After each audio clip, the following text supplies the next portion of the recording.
Use headphones and enjoy movie. Part 1, 2 और 3 में देखा कि इस लड़के को एक अजीब बीमारी है जिसमें किसी भी इंसान के हाथ लगाने पर उसे एलर्जी होने लगती है, जिस परेशान होकर वो अकेला ही रहता था और अपना इलाज भी घर पर ही कराता था। कुछ साइंटिस्ट उसे एक इंसानों जैसा रोबोट बनाकर दे रहे थे जिसका नाम एब J3 था, लेकिन रोबोट में खराबी आने के कर्म उन्होंने एक असली इंसान को रोबोट बनाकर भेज दिए जिसका नाम जिया था।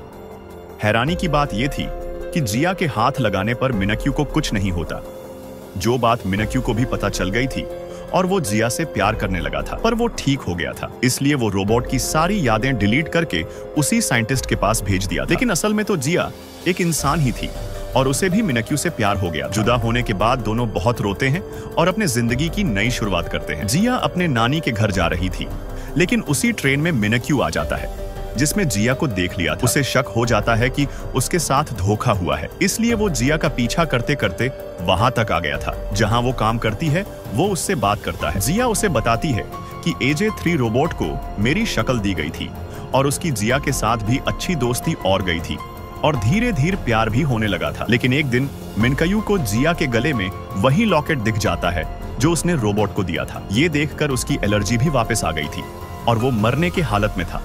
उसका इलाज किया जाता है, लेकिन मिनक्यू जिया से बहुत गुस्सा था और वो जब भी उससे माफी मांगने आती तो वो उस पर बहुत गुस्सा करता, जिससे जिया मिनक्यू की खुशी के लिए उससे दूर हो गई।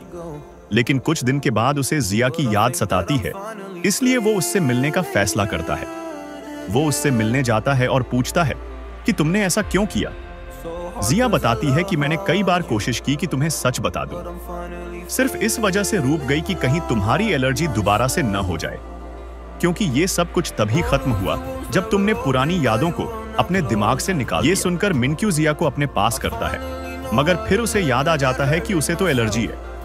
वो जिया से कहता है, हमारा साथ यही तब था, तुम अपने रास्ते और अब मैं अपने रास्ते। मैं दूर चला जाऊंगा सबसे, जहां पर इंसान मेरे करीब ना आए और पहले की तरह जिंदगी गुजारने लगूंगा। ये सुनकर जिया उसे रोक लेती है और बहुत रोती है। कहती है, प्लीज नहीं जाओ, मैंने तुमसे बहुत प्यार किया। तुम ही वो इंसान हो जिसका मुझे मेरी जिंदगी में इंतजार था। जहां पर वो बहुत सारे प्राइवेट मोमेंट शेयर करते हैं।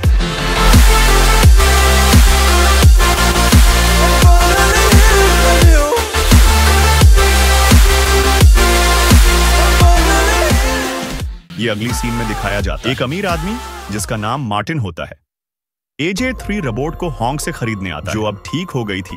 वो कहता है, इस रोबोट को मैं एक खतरनाक हथियार के तौर पर इस्तेमाल करूंगा। वो उसे हॉन्ग के टीम से ले जाता है। ये रोबोट दरअसल हॉन्ग के टीम को मार्टिन नहीं बनाने का बोला। अब जब मिन क्यों आता है और AJ3 के बारे में पूछता है तो हॉन्ग उसे बताता है कि उसे तो मार्टिन ले जा चुका है, जो कि खतरनाक मुजरिम है। उधर मार्टिन AJ3 को एक बड़े से ताबूत में ले जाने के लिए तैयार। जब वो उस ताबूत को खोलता है तो उसमें रोबोट नहीं थी। दूसरी तरफ वो AJ रोबोट को हम शहर में घूमता हुआ देखते हैं, जिसके पास नहीं कोई यादें थी और न ही उसे अपने बारे में कुछ पता था। मिनक्यू भी अपने घर वापस आ गया था, जहां पर उसे छोटा सा क्यूट रोबोट हाई करता है। वो देखता है उसके किचन में जिया और हॉन्ग की टीम मिलकर खाना बना रही है। जिया उसे अपने जाने का बताती है, जो सुनकर मिनक्यू उदास हो गया था और बहाने लगाने लगता है। कहता है कि आज मौसम बहुत खराब है, उन्हें यहीं पर रुक जाना चाहिए। मिनक्यू को नोट लिखा था कि किसी पेपर पर साइन मत करना। ये हर वक्त उसकी मदद किया करती थी। अब यह से बताती है, मार्टिन एक बहुत ही खतरनाक आदमी है। अगर हमने उसे पकड़वा दिया तो बहुत से लोगों का भला हो सकता है। उसके खिलाफ सबूत एक आदमी के पास है। जिसके बाद मिनक्यू उस आदमी से मिलने जाता है और इसे सबूत देने का कहता है, पर वो आदमी थोड़ा डर रहा था। लेकिन मिनक्यू कहता है, देखिए, आपकी हिफाजत हमारी पुलिस टीम करेगी, आपको डरने की कोई जरूरत नहीं। इसलिए वो आदमी अब मिनक्यू को मार्टिन के खिलाफ सबूत देने के लिए तैयार था। मिनक्यू ने वो सबूत पुलिस को पहुंचवा दिए थे। जिया भी मिनक्यू को ऐसी जगह पर ले जाती है जहां पर AJ3 को हर इतना कि बहुत बड़ी डेल जल रही थी। लेकिन वहां जाकर मिनक्यू को पता चलता है कि AJ3 रोबोट तो गुम हो गई है। उधर मार्टिन भी इस चीज से परेशान था कि AJ3 के अंदर उसकी सारी बातें रिकॉर्ड थी। उसे डर था कि इस बारे में अगर पुलिस को पता चल गया कि वो कहीं का नहीं रहेगा और पकड़ा जाएगा। इधर सड़कों पर घूमती हम AJ3 रोबोट को देखते हैं, जिसको अपने बारे में कुछ भी नहीं पता था। वो जाकर एक भिखारी के पास बैठ जाती है और उसे अपना एड्रेस पता पूछती है। उधर हर कोई इसे ढूंढ रहा था। जिया और मिनक्यू सड़कों पर उसे तलाश कर रहे थे, जबकि हॉन्ग की टीम CCTV कैमरास को चेक कर रही थी।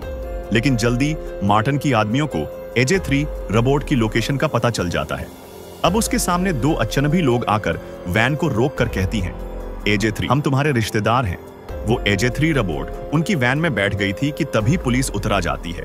उन्होंने मार्टिन और उसके लोगों को गिरफ्तार कर लिया था। AJ3 को हॉन्ग की टीम अपने लैब में वापस लिया थी। तभी बहुत खुश थी कि उन्होंने रोबोट को ढूंढ लिया और गलत हाथों में जाने से बचा लिया।